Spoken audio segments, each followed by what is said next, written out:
Hello children. Yesterday we have learned about the communication and means of communication. Today we are going to learn about mass communication. Children, communication with a large number of people at the same time is called mass communication.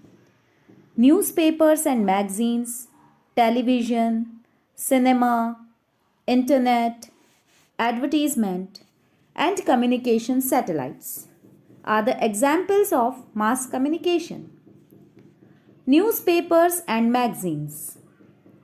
Very old but still popular means of mass communication.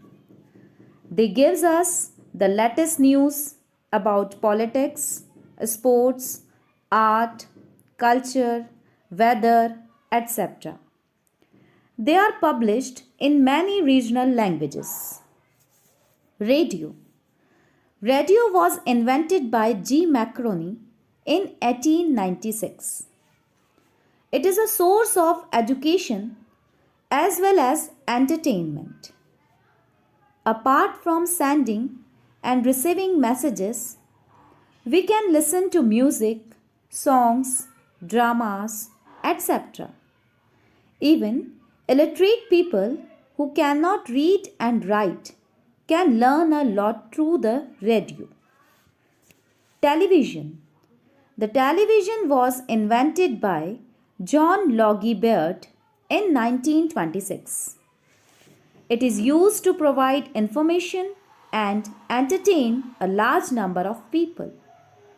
On a television, we can not only hear but see moving pictures as well. Cinema. It is a source of entertainment as well as a source of knowledge.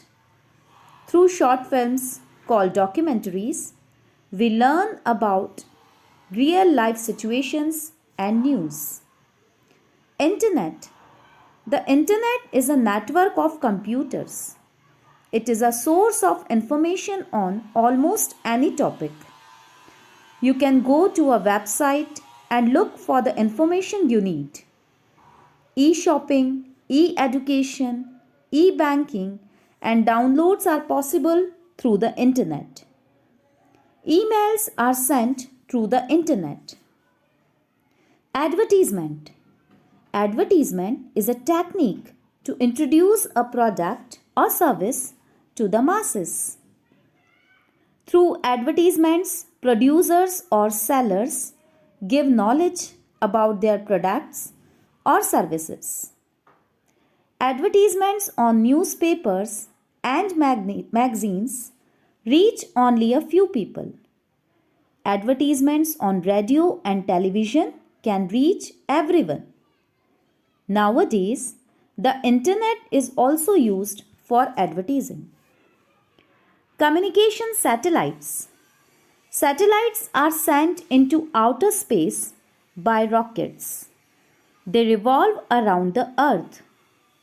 They pick up signals from one Earth station and transmit them around the world.